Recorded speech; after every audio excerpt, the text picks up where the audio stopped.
Welcome back to another amazing tale on Relaxing Stories TV. This is a story of a lovely couple who are on their second honeymoon by the sea. The waves rolled in, slow and steady, like deep, even breaths. The tide had been doing this for centuries, gathering, curling, letting go against the pebbled shore. Somewhere along that quiet coast, tucked between grassy dunes and a weathered cliff, stood a little cottage, whitewashed walls, blue shutters, a creaky porch that faced the sea. Time moved more kindly there. Elsie and Thomas arrived, just as the sky blushed gold, and the last light of the day softened into twilight. Their children had gifted them this week a second honeymoon after 40 years of marriage. Elsie stepped out of the car first. She stretched, arms wide, sweater sleeves falling gently past her wrists. "Do you smell that?" she asked, smiling as the breeze carried the scent of salt and wildflowers. "That's the smell of no responsibilities." Thomas chuckled, sliding out of the car a bit slower, his knees less forgiving than they once were. "That," he said, "is the smell of me, not cooking tonight." They laughed, the soft, warm laugh of two people who've known each other through everything. Inside the cottage, everything felt like a memory.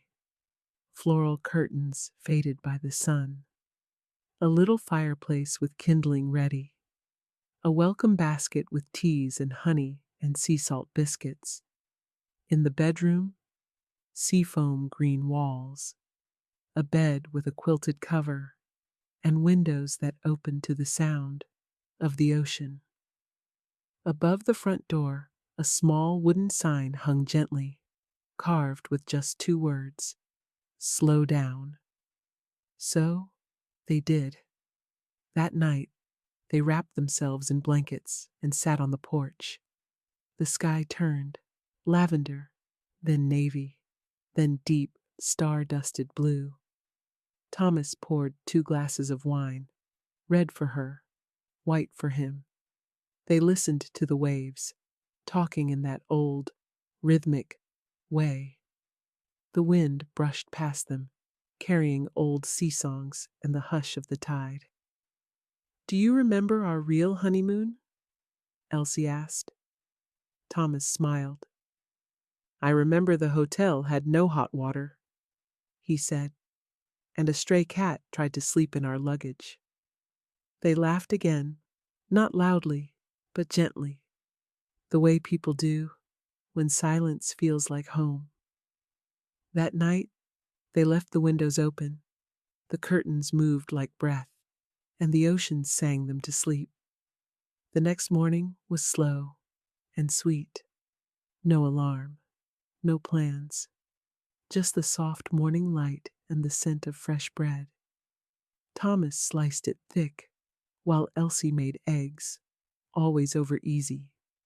At the little table by the window, they ate quietly, feet brushing beneath the table. No rush, no noise, only the ocean's steady whisper, somewhere just beyond the dunes. Each day, they walked the shore, sand beneath their feet, wind in their hair, time floating. Elsie picked up bits of sea glass, pale green, soft blue, shaped by years of tumbling in the waves. Thomas carried the thermos, one hand in his coat pocket, the other occasionally brushing hers. No words were needed, but sometimes they held hands anyway, because it still felt good. At night, they lit a fire in the little hearth. It crackled like old vinyl. Thomas chose a record, sometimes Billie Holiday, sometimes Debussy. They danced, slow and close, her head on his chest. his lips near her hair, not speaking, just swaying as the fire whispered beside them. On the last night, they sat on the porch again, blankets wrapped around their legs, mugs of tea warm in their hands.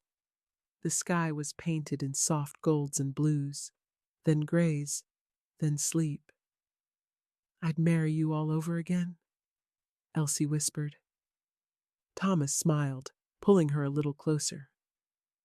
"I'd still forget my vows," he said, "and I'd still mean every word." She rested her head on his shoulder.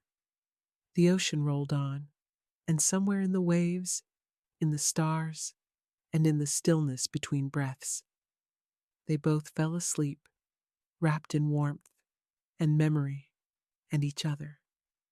Good night, Elsie. Good night, Thomas. Good night to the sea.